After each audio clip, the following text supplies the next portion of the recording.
Alright, so this is what the links are going to look like. Raising and lowering links. They're not on my car now, but they will be in the near future. Alright, so this is a special tool to align. So to align it in very low and keep it there. This is what you have to do?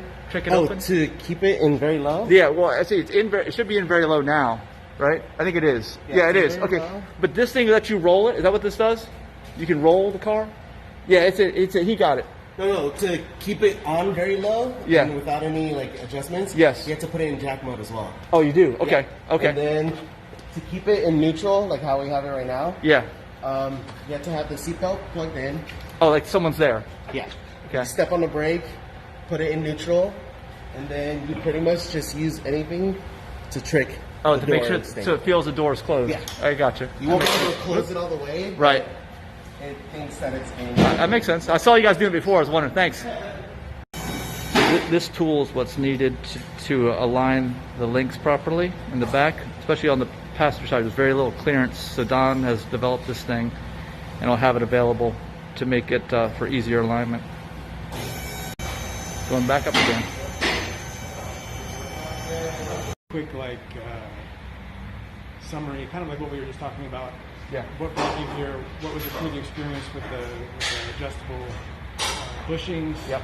And good? Yep, all good. Let me. Yeah, whatever you want.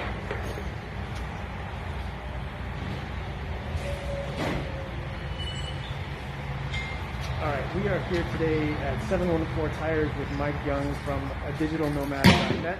Hello. And Mike has recently installed our intuitive control arms in his Model X. Yep. And Mike, tell us a little bit about your experience. What brought you to? How did you find us? And what brought you to install them? All right. It's a little bit of a journey, I suppose. But I'm a Model X owner, original owner. It's got 100 and almost 60,000 miles on it of me driving it alone. And early on, I noticed an issue with vibration in the front driveline. And Tesla told me, as they told everyone else, to keep the suspension on low or very low to reduce or eliminate the vibration. It does work. It's the only way, because you can't keep it in normal, as I found after replacing the drive shafts a few times. And thankfully, Tesla paid for that. But there's no permanent solution. So driving on low or very low works, but it also eats up the rear tires. So I looked for a solution on that, found one originally. Unfortunately, it only worked for a month or two. I say within 3 months, it was catastrophic failure of the new control arms that were put on, which were not Tesla. So I took it back to Tesla. They put everything back to factory specs, and I figured, well, I guess I'm stuck with it like that until I found out about your parts that you designed. They're much better quality. They're much stronger. They're a better fitment, too, so you don't need to modify the castings on the rear suspension, or actually the rear mounting points for the suspension. And, everything looks better on them. So that's what really got me to this point, is that it looked like a real solution to the problem. And I'm excited about that. All right, so we're going to watch 714 Tires do the alignment. Yes. And we'll be back. All right. Car's going up. All right, so we're getting ready to do the alignment. Now they got everything mounted on here. So that's driver's side 1.1? For camber, yeah, driver's side. It was 1.0 initially. The passenger side's at negative 1.5. So it changed a little bit. My concern right here is the toe. We should be at about 0.2 positive, though. Okay. Oh, so that moved. Yeah, so somehow, I don't know if that shifted or what, but. Oh, to this arm right here, right? Yeah.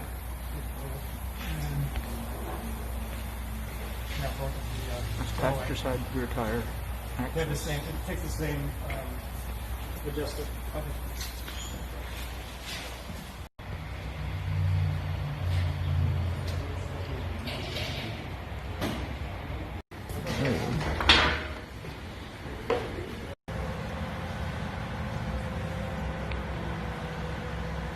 Maybe you could tell us a little bit of your experience with your acceleration shutter problem, and what you've done to try to resolve it, working with Tesla and whatnot. Okay, well, the acceleration shutter problem, the only thing that Tesla has ever done, which is very generous, is replace the drive shafts there in the front. So unfortunately, it's not addressing the root cause of the problem. as I've determined through having it done twice already, and using the new parts that they designed. At one point they told me it was in engineering, and it wasn't engineering. They had to design some new clevis pins for the front, some new axle shafts, and I had all those put on, and still the same result, unfortunately.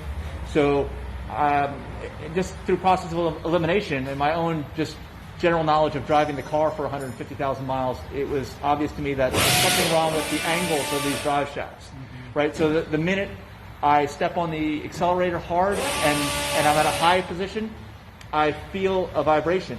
And I did shortly after I had the most recently engineered parts put on. But if I lower it down to low or very low, that vibration goes away, even with worn axle shaft parts.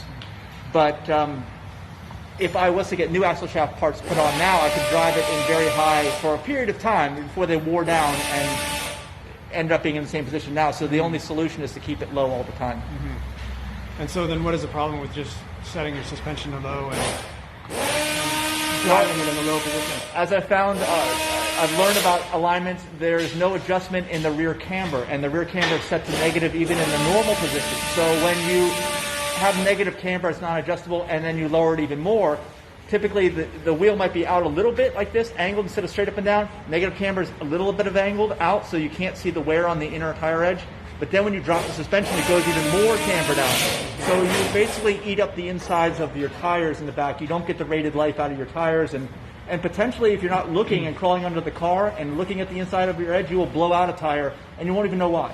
Yeah, I've done that exact thing. Is when I first got my S years ago, I noticed that the air would slowly start coming out of the tires, and I would just refill it, and the tires looked fine, but it wasn't until it got really bad that I got down and looked at the very inside edge of that tire, and it was so worn out. I mean, I can't believe I've been driving at highway speeds with the tires the way they were.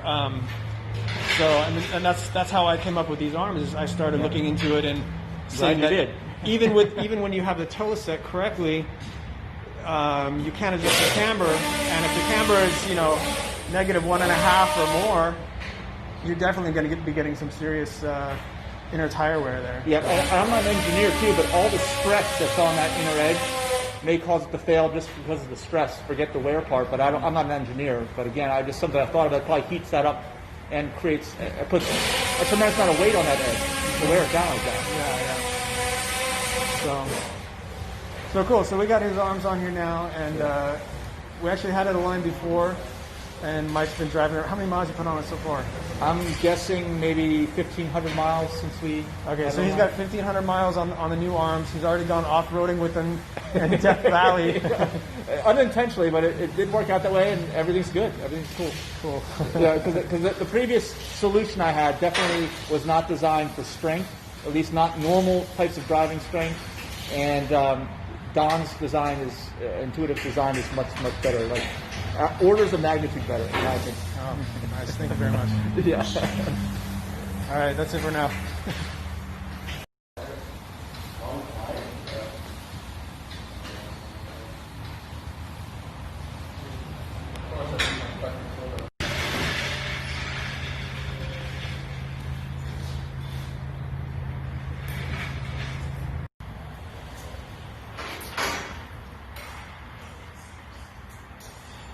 Stay just a minute. So we've got some new lowering links coming out. They're called the RSX1 lowering links, and here's a prototype. The final version is being laser etched and built right now. Should be ready in a couple weeks. And it is the most accurate lowering link that you can buy. There's no marks on this right now, but on the production ones, there's going to be laser etched marks here and on the sleeve here, so you can literally just dial in the sleeve to the setting that you want, and you can match it on all four, and your car will sit at that exact level. You don't have to go back and measure it with caliper or anything else. It'll just line up just right. And you lock it in place with that little set screw right there. You can see that, and that's it. Yeah, and then I was questioning, we were talking about this earlier, I was like, well, do I need these? I'm not sure if I need them now, because I realized that Tesla has a function where you can lock your suspension in low all the time. And if you don't use it, then you have to reset and lower your suspension every time you drive the car because it'll reset to normal. But it's preferred to be in very low. I think that's going to be the most, you're going to get the most wear out of your drive line, the least amount of vibration or none. So in order to do that, you have to have this, unless you're going to remember to drop your suspension every time, which nobody does. I don't care if you say you will. I'm very good at things. I couldn't do it on this trip we've been taking. I was like, I just locked it low until these are available. And once these are coming out, I'm putting it right on my car to solve that problem. Yeah, so you can, Mike's talking about the acceleration issue with Tesla. So you can drop it into low, and that will definitely help with the acceleration shutter, but really you need to get a little bit lower than that. And you can't, in the software settings, it's going to kick you out if you try to stay in very low all the time. Yep. So the lowering links kind of fool the sensor, and you can just keep it in low, and you'll be fine. And the tire wear too. I mean, there's obviously a function of tire wear. If you're down at the lowest setting as well, I think that it'll help with the tire wear once it's aligned properly as well, right? Mm-hmm, yeah, so. Absolutely. So that brings up another good point. When you do align your car, so if you're going to get the combination of the control arms, so you got the SX1 camber arm, the TSX1 tow arm, and then the lowering links, you want to set the car at the ride height that you're planning to drive on a regular basis, and then you do your alignment. That way everything gets dialed in exactly how you're going to be driving, 90% of the time. It doesn't have to be, 100% of the time, but most of the time that you're driving. And that's what mine is now. We made sure it was down in the very low setting, and that's how it's being aligned right now, so that'll make sure the tire wear is good, grip's good, and it works right. Right, so then when Mike puts on the lowering links, he can just come back up to the low setting, and his alignment will be just fine. Yep. So otherwise, how do we just start from scratch? If we had these links to begin with, then we could have installed the links first, reset them to the right height, and then done the alignment that way. That's the ideal way. Yeah. So we're doing it right. We're doing it before everyone else. Yeah, that's the problem. So we're doing it a little bit backwards here, but concept is the same. So. Yeah, and then soon when everybody else, including people watching this video, sees this, they'll probably be able to do it in the right order and have all the parts available. Since you're just still developing them and they're just now getting off the production line, we have to do it this way. Right. So Mike is essentially going to be one of the first people to install these lowering links on his car. Yeah. And the quality is just phenomenal. I mean, I know I'm a little bit biased, but they're not plastic. I can tell you that. They're not plastic. The original equipment are plastic. Yeah, that's right. Now these are 6061 T6 aluminum. They're super strong, super light, and plated, and just really, really good quality. I know you'll love it. Yep. So what else? You want to talk about? The towing. Yeah. Now, this also plays a role in towing because I also, again, asked, why do I need these just today? I was like, well, I can just leave it locked in very low. Like I said, I can leave it locked in low, but you should be in very low to have the longest driveline life and the least amount of vibration or no vibration. But the problem is when you go to tow, you're either supposed to put it in tow mode or it will lock into tow mode automatically, which it does with me because I tow the rated weight, which is 5,000 pounds with mine, and it knows something's back there and you can't get out of tow mode. So that does a couple things. It disables autopilot, of course. You don't want to use autopilot. But it also will fix the suspension in a normal height, and you cannot change it. And, of course, we know that the normal height is too high. So if you want to prevent driveline wear, which is probably doubled when you're towing, I think. Whenever you're doing towing, it's doubled. You want to keep it down in the low setting, so you've got to have these installed in order to fix it in the low setting. Mm-hmm. Yeah, I think you pretty much just said it all right there. Yeah, definitely getting your axles to be more at a straight angle is really the number one thing in preventing the CV joint wear. And that's that CV joint wear that causes the acceleration shutter problem, mostly. Yes. Well, and also, I mean, I'd say it does. Actually, even if they're brand new, I think if you accelerate hard, you won't notice it for the first couple of hard accelerations, but after that, it causes the wear so quickly that you will notice it. Because I know that when my car was brand new, it didn't do that. When my car had new axles, it didn't do it, but it quickly developed a vibration, slowly but surely. And so then, even after your axles were worn down, from your experience, when you lower the car, does the acceleration shudder disappear? Yes. It's. I mean, there's still going to be some slack in the driveline because the bearings are worn. That's going to be there. Don't mistake. I mean, this isn't. If you have bad axles, you've got to get them fixed, okay? But this will prevent them from going bad if they're not bad yet. Right. So once you get this fixed on your car, you're going to want to get new axles put on your car once everything's done, including the lower links. I'm waiting to get these on, then I'll get them done. But I've done it on my X. I had a rental X within the last couple months that was abused like any other rental car, and it had a terrible shudder on the high, very high, and normal. All three settings. Terrible shudder, but the minute I dropped down to low and even very low, for sure, it just went away, like it wasn't there. But there were probably some slack. I know there was some slack in the driveline. That's how you can tell that the bearings are shot in the axles very low. And then your solution, of course, so you can even drive it. I wouldn't recommend driving on worn axles. You can drive it vibration free with your setting, with your fix, and these on the very low setting, and not wear your tires, not destroy your rear tires in the process. Yeah, can you talk a little bit more about what is the sensation that you feel when you're driving that leads you to know that, I've got this acceleration shudder issue to begin with? Well, okay, sometimes you can hear a noise, believe it or not. The acceleration is so bad, and it's because the angles are so severe that the end of the drive shaft, meaning the tire end, can't keep up with the speed of the drive shaft coming out of the motor.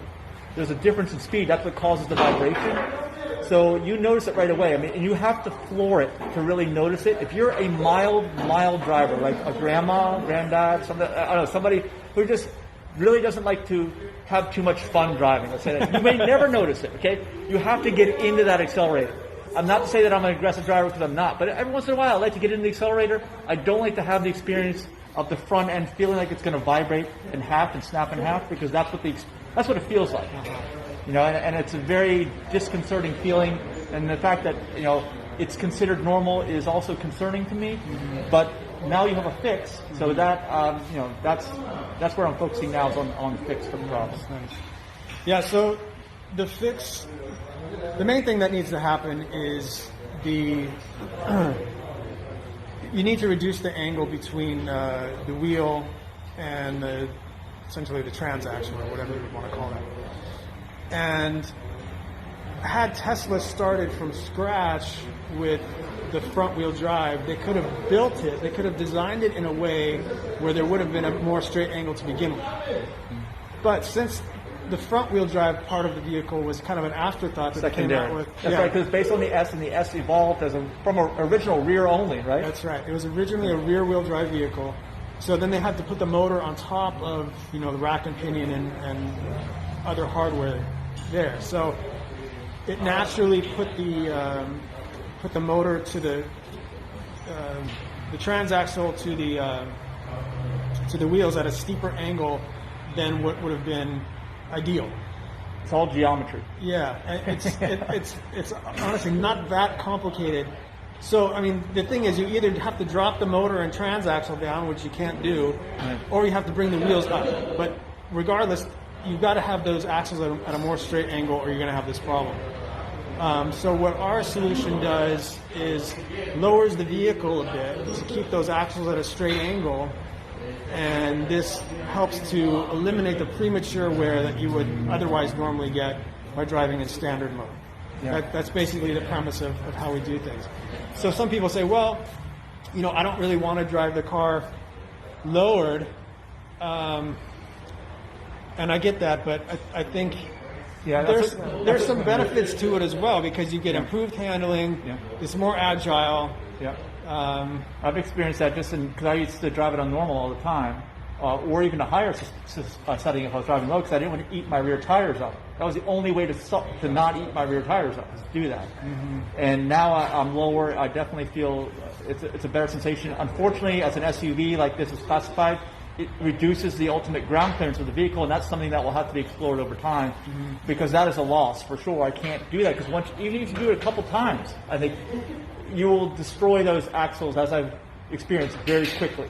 So that's why these links are so important, because when you get these links on there, it's an insurance policy that no one's going to raise your suspension up to the point where it's going to eat through those those front axles. Yeah, and so we offer the links along with the control arms as a kit to help to eliminate the premature axle wear and the acceleration shudder. So, and I'll also say too, this is a little bit different point. Is that in driving this now in the low setting with the new geometry in the back, with you're having it aligned.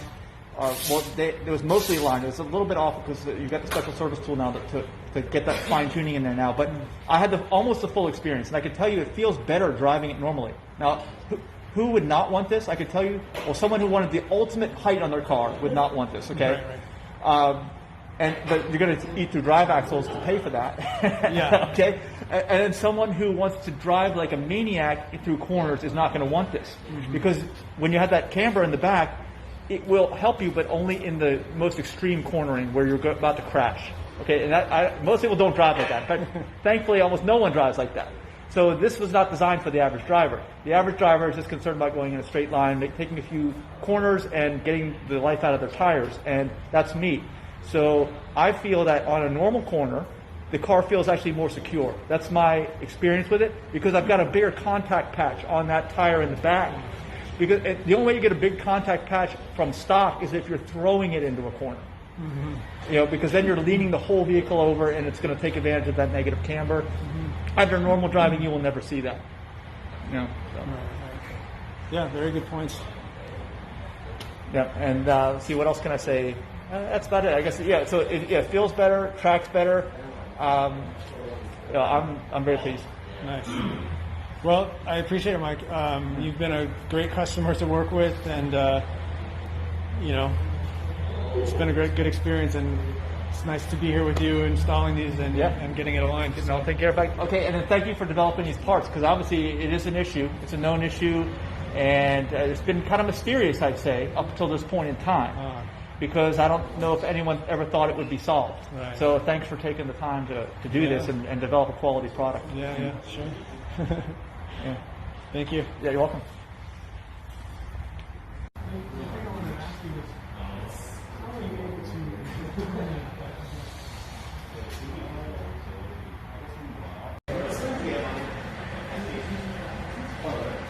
It's like 1.1, 1.2 or something like that. Oh, okay. And that was like the most mild I could get. Everything else is like 2.4, 2.5, from like H&R.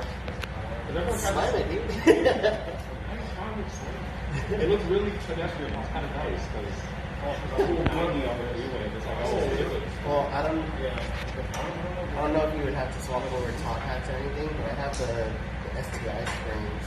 We already lowered it. Yeah, I mean, I gotta figure out what I really want to do with it now, just because like I was gonna keep it just like kind of stockish and clean, but now it's got like a huge gap in the side. You guys should just. All right, dude, I'll leave you guys to it. Nice catching you. I'll stop by again. Good seeing you again. Yeah, now when you make it a little longer, we can see you're not able to reach into it, right? Yeah, so you tell me from your experience, what would you change? I don't know. Either way, what you do, it's still going to be hard, no matter what. But still, you can get up there now and shoot it. You can, yes, you can, but it's still difficult to reach stuff.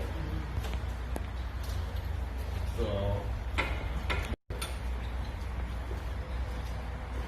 before we couldn't even reach into it at all. And so it's a big improvement. He's able to do it without taking the rims off the car. That's what happened before. If you look at the previous, they had to take them off. Now they don't have to. Have you installed other aftermarket lights on the SRX? On the what up there? Have you installed other aftermarket lights on the SRX? No. Pretty much close up. Tiny.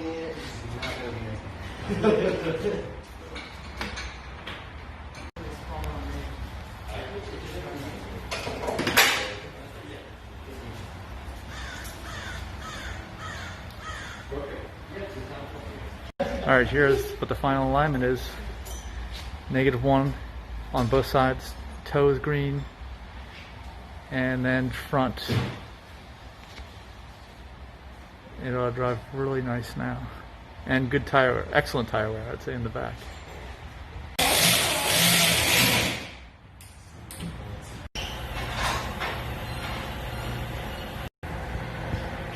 See how the rims are straight.